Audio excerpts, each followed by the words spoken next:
Hello again. Welcome into Crew Call, presented by Flow Racing. Flow Racing, the new home of NASCAR Roots. You can subscribe today, that is, by going to flowracing.com. Talking racing from the garage perspective is what we do here on Crew Call. Steve Post, pit reporter for the Motor Racing Network, joined as I am each and every week by 25-time winning and championship winning crew chief Todd Gordon. Hello, how are you? I'm good. Good deal. You have spent a little time traveling. We talked about the fruits of your labor, the not wanting the grind of weekly NASCAR racing. Yeah. You have enjoyed the fruits of that labor. You went overseas, visited with your daughter, had the weekend when everyone else was at COTA. You had some good quality family time. Yeah, we took the week building up to that. Actually made it home to watch all the festivities from COTA. Oh wow, good deal. I landed midnight Friday night coming back, but took a week over there. My daughter's studying in Belgrade, Serbia. It's a Clemson study abroad program, and it was her spring break, so we got to do a little touring. Got to see a lot of neat stuff. You have shared with us one of the reasons you have stepped down from active weekly crew chiefing was for this. So Yep. Was the reward, was the payoff at the end to get a chance to do that? What was that like? Yeah, definitely. Really cool. Really cool. Great time to just be able to bond. My oldest is 20 years old and a junior at Clemson, and I raced all the way through her childhood. So opportunity to go over there and just spend a week of just exploring. And it was really cool to step back and to be able to make family a priority, which is what this change was for me at the end of last year. Nice. Glad to see that. Yeah. So you get back in time and you see the maiden voyage of the new race car on a road course. What is your take on what we saw? I think it exceeded everything that we thought it could be. I thought this car was going to be a better road course car. I thought it was an opportunity for it to showcase itself. And we didn't know. We'd seen it in testing. Yep. We thought really good things out of testing, but testing's not racing. So really cool to see it come to fruition, and a lot of physical racing on a racetrack that we didn't really get to race on last year because of rain. Yeah. We did participate on it, but it wasn't a race like it was this time. And what a lot of takeaways. The car's got great brakes. It's still unstable. You still see them wiggling around. Yeah. But to bounce back, you look at it, and when I got back on Saturday, Ryan Blaney backs it in the fence in practice and wins the pole with the same car without doing anything. Like that car, I talked to Brian about this earlier in the week, but that car would have been go to a backup car if it were last year's car. Yeah. And they're just so resilient with what we've got for cars now. So really cool and I think an exceptional race. Yeah, it was. It was fun, that's for sure. We're going to talk to a new winning crew chief. Phil Sturgen is going to join us, so look forward to talking with him. I had a really neat visit with Kevin Harvick. Kevin has been very, very, I think he's guarded his words over the last 6 months when it comes to this car. Did an interview, and those of you, you'll be able to hear it on MRN on our pre-race show, a little bit more open with his thoughts on the car. His thoughts on the car, to paraphrase, was, I thought it was going to be a disaster. It's turned out significantly better. It's not been a disaster. It's been really, really good. That's kind of my assessment. That's a championship-winning driver's assessment. And again, you can hear that on a pre-race coverage on MRN this weekend in Richmond. Crew chief's assessment, is it the same? Yeah, I think so. I mean, you look at this car is almost bred more contact racing. Yeah, because side-by-side racing and banging doors and hitting fenders, they pop back out with the composite bodies. So we haven't seen cut tires out of, when cars got together, somebody would cut a left rear, or, those steel bodies would come in and cut tires. We don't see that. They've been pretty resilient. It's kind of leveled the playing field to a lot of people. It's got it where even as we're talking to Phil today, right? Here's a team that started up last year. Yeah, they've taken over some of the Chip Ganassi investment. Sure. But somebody, even if you want to talk about say it's a continuation of the Chip Ganassi program. Sure, because Phil's side of it is, yeah. They weren't a contender weekly. This is a program Ross has the most top fives of anybody in the series. Yeah. So, just speaks for where they've gotten to. They've done a great job with it. It'd be interesting to see what Phil says about their year so far. It is going to be great. That is for sure. Finally, the lost wheel. This time it was Bubba Wallace and Booty Barker, and some of the crew members are getting a 4-week vacation.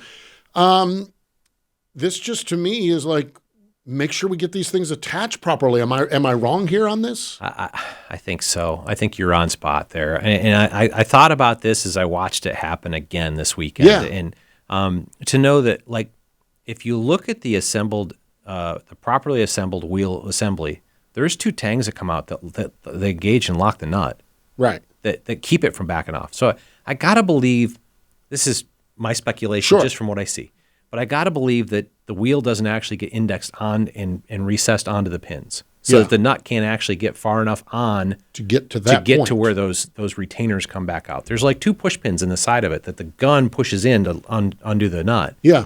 That's supposed to be a safety for that, but that nut must not be getting far enough that those come out. So that to me tells me that somehow the wheel and the pins isn't, like, the pins are high centered on the center of the, instead of getting into the holes. Right. So it's not getting properly indexed, which is leading one problem is leading to another problem, which is not allowing the safety mechanism to take place. Purely my speculation from only watching the race thing. Sure, I've not talked to people in the industry, and I may be way off on this one, but I feel like that's what's going on, because you see it. It's not across the board. It happens like in individual cases.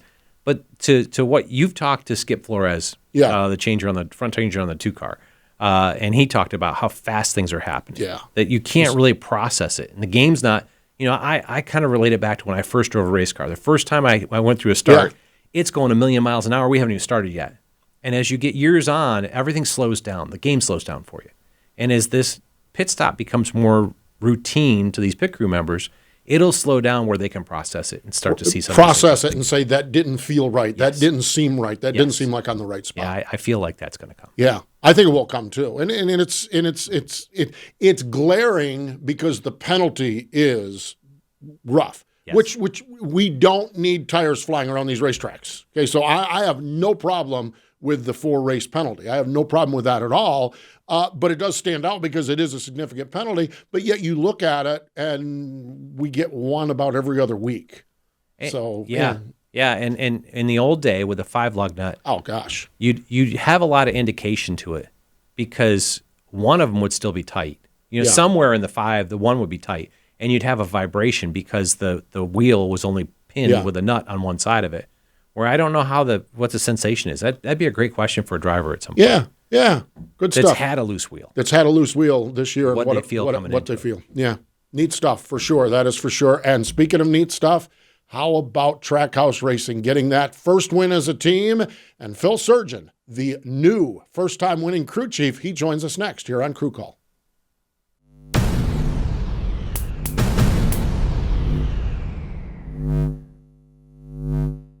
Welcome back. It is Crew Call here on Motor Racing Network, and really, really enjoy when we get the chance to talk to first-time winners. And joining us from over at Trackhouse Racing after that career first win, Crew Chief Phil Sturgen. Hello, Phil. Welcome into Crew Call. Yeah, good morning, gentlemen. Thanks for having me. What has the reaction been like for you personally after getting that first win? What's the journey been like since Sunday evening? It's a complete mix of emotions. It took a while for it to really sink in and understand the gravity of what just happened. You work really hard and long hours, and it all transpires so quickly that it takes a little while for it to set in, and that was the case for me and for a lot of people around at Trackhouse. But it's a combination of just excitement, number one, just being proud of what we've been able to accomplish at Trackhouse. Every person, man and woman here that's put in the effort, and just to have something to show for those efforts has been really, really fun to be a part of. Talk us through the emotions of the last 3 or 4 corners there. It had to be for yourself and even watching your crew guys and Justin Marks, who was down there as with you guys. Yeah, yesterday I actually saw some video of below the pit box, everybody watching the TV, and we break away to a 8 or 10 car length lead coming off of turn 3, and everybody's kind of on the edge of their seat, and you can kind of see them tapping their heels, and then all of a sudden the lead evaporates, and you can see everybody just kind of get a little bit more tense, and then there's a little bit of contact, and we lose the lead, and the 48's there, and everybody's kind of, I don't know, is a little bit deflated, and then a little bit more contact, and then we round the corner in 20, and everybody's standing up and cheering, and it was a bit of a roller coaster for me and everybody else, I'm sure. No doubt. I just can't imagine what that's like, and it's got to be just so surreal to be able to do that. Watching that car, though, you took us to turn 20 and seeing that car. What is that like, though, when you see that car out in front, nobody behind going to be able to get to you, and watching that car roll up that long straightaway, the crowd going wild, everything? What's that like as a crew chief to watch that moment? That moment's great. That it's just it's just a rush of emotion that hits you all at that point, particularly being the first win for Trackhouse, first win for myself as a crew chief, first win for Ross in the Cup Series. It was just, there's just so much intensity and emotion from everybody at that moment. And, you can't wait to get down off the box and just celebrate with your guys. You look at your organization at Trackhouse, and I would say arguably one of the strongest Cup teams so far this year. You're leading the series with top fives with 4 of them. You're tied for the lead in top tens. Your teammates got top fives and top tens, and lots of speed. Led the first stage of the race this weekend. What do you attribute that to with Trackhouse racing? There's several components of it. Obviously, the next gen car has been a good opportunity to reset on a lot of things and allow us to focus on, not manufacturing the cars and not having to worry about body builds and things that we would have in the past. So we've got a smaller box of things to focus on. And, within the Trackhouse organization, we work together really closely as a team. The 1 and the 99 groups work more closely and are work together better than I've ever seen 2 teams work together in this sport. I've been doing it for 17 or 18 years, and I've never seen that kind of camaraderie, that kind of teamwork within a single building. And, we're just as happy for the 99 bunch when they're fighting for the win at Fontana as we are. So, that group effort is certainly a component of that. And then, the next gen car allowing us to focus on a smaller box of optimization, certainly a component of that as well. You talk about the teamwork piece between the 1 and 99. Obviously, you and Ross got to work together at Chip Ganassi last year. How much of the group that you guys had together, your core group, is still together in what is now the 1 car? A good bit of it. So I've got my car chief, I've got my front end mechanic, I've got a bunch of guys that came over from the 42 car. We've since added a couple additional guys, which have worked out really well.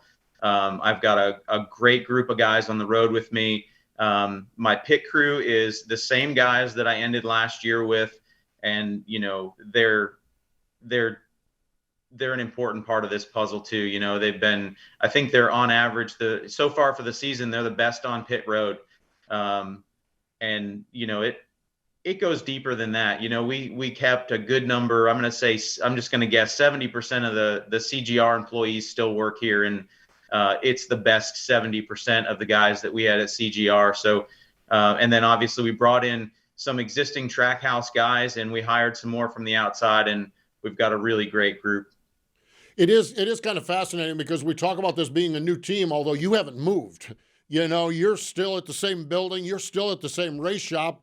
The ownership kind of moved in the 99 team with it. That integration between you and Travis and that group, what do you attribute the success to that in such a quick time period?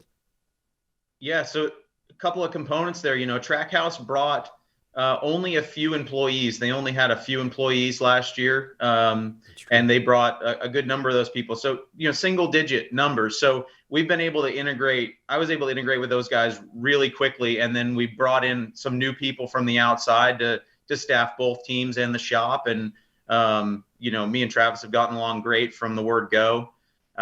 for me, it was less of a change. I'm still sitting at the same desk in the same building at a 2-car team. For Travis, it's obviously a lot different. He's in an all new facility with different people supporting him at a 2-car organization now versus a 1-car. So for me, it's been probably an easier transition than it would have been for some of those guys.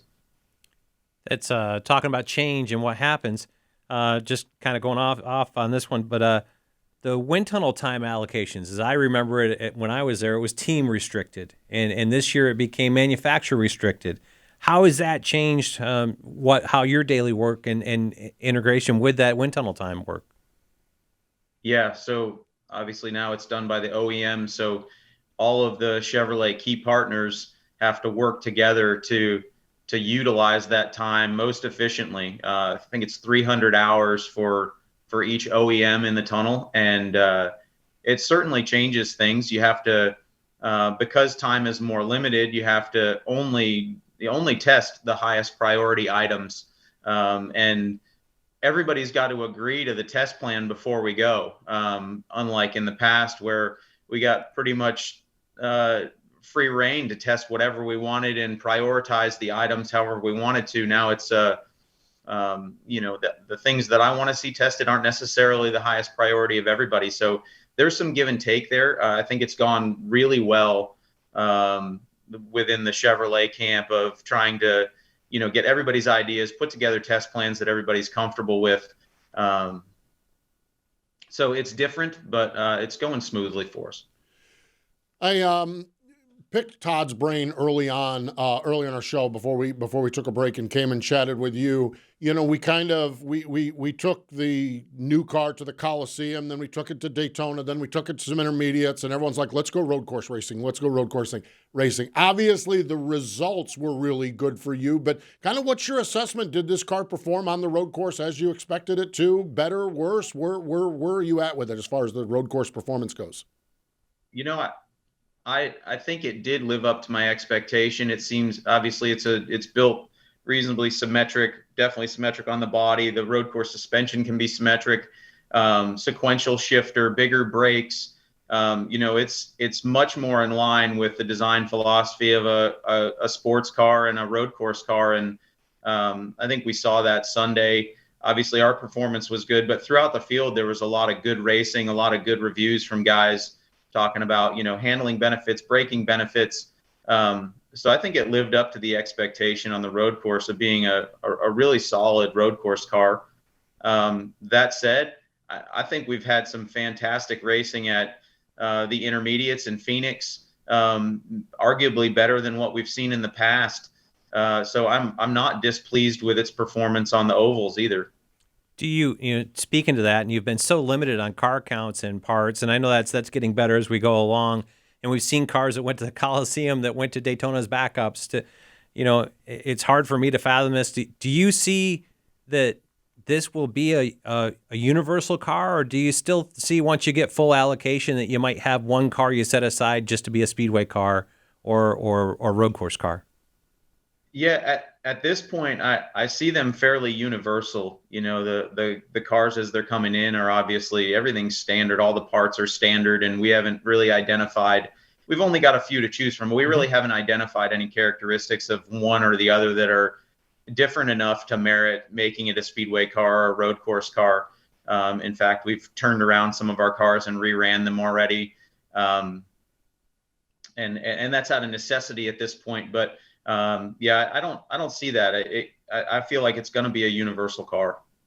Phil, how good of a race car driver is Ross Chastain? He's fantastic. I think, a lot of people have seen throughout his career that he was underrated, but now we're giving him the opportunity to showcase his talents. And, he's a talented guy. He can drive, but his focus, his determination, and the work that he puts into being the best race car driver he can is right there with the best, if not the best effort that anybody's putting in right now. And it all is coming together right now. And felt like it was a fabulous race this weekend. Not preluding this one into anything differently, but with this car, it's been more physical racing all across the board, whether it be any place. Seems like, door-to-door racing's been more, we don't see the cut tires we used to with the composite bodies. How do you feel that plays out coming forward the next few races we've got, Richmond, Martinsville, Bristol? Yeah, that's obviously the composite body is going to be a big factor of that. We're not putting a fender on a tire and cutting them down. We have seen some cut tires. We saw it the other day, but I think that's from wheel to tire contact from, it's not from your car, it's from somebody else's car hitting you. I think that's likely going to give the drivers a little bit more flexibility when it comes to being physical on the racetrack. And as we've seen this kind of develop throughout the year, there's probably developing a little bit different comfort level with how far they can push that.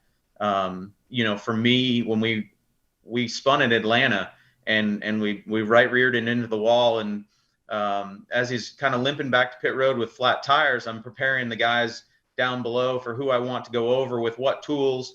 And they jump over the wall, they change the tires, and they look at the suspension and they come back up and they're like, okay, what now?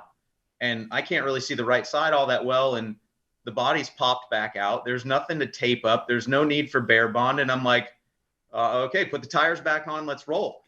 And obviously it didn't really affect the performance at all. So it's just kind of getting your head around what's different. I think unless the body panels are tore off of it, that's going to be the case. It's not going to be much of a factor. If the suspension's intact and the body's still together, it's good to go. Richmond up this weekend. How comparable is that to Phoenix? Probably our closest size track to that. How comparable is it to it? Obviously, you guys were good at Phoenix. So what does that mean going into Richmond? Yeah. Richmond has its own unique challenges. It's not terribly different than Phoenix, certainly closer than other places that we've raced. So we're going to rely on some of the testing work or some of the Phoenix race weekend and the Phoenix test work that we did to go to Richmond. There will be some, Richmond has its uniqueness, so there's going to be some small differences, but I would expect a typical Richmond race. Honestly, I'm not expecting Richmond to race a whole lot different than what we've seen in the past. Do you think with a sequential gearbox and the opportunity to shift that will play into the race at Richmond? Yeah, I would expect guys to be shifting, particularly after on restarts and in situations where they need to pass. I tend to think that, with 40 laps on your tires and you're probably not going to be able to utilize the downshift. They're struggling to get wide open as it is, so it probably won't be a factor on a long run, but on a restart or a green-white checkered, yeah, sure. Wow. Fascinating stuff. It really is such a different world, that's for sure. Family life, everyone happy with the big win? Had to be really neat. You guys, you crew chiefs, Todd and I were talking about it. He stepped away to spend some time with the family. You work so hard. Family and friends, that had to be pretty neat Sunday night whenever you got back to celebrate with those people so close to you as well. Yeah, absolutely. I'm married and I have two children, a little girl that's 5 and a little boy who's 7. And they go to my dad's house and I'll watch the race together. And they sent some videos at the end of the race and they're cheering just as loud as everybody on pit wall and on the pit box. And they were just as excited as I think everybody else. And it's great to see that after the race. I got done with a little bit of media stuff and just took a moment and stopped and sat on pit wall and FaceTime them for a little bit. And that was pretty cool. Pretty cool. I think that's very cool. I think that's awesome. Phil, congratulations on the win. And we appreciate the time joining us here on Crew Call. Thank you. Thanks for having me. There we go. Phil Sturgen, the crew chief over at Trackhouse Racing, getting that career first win. Stay with us. More Crew Call in just a moment.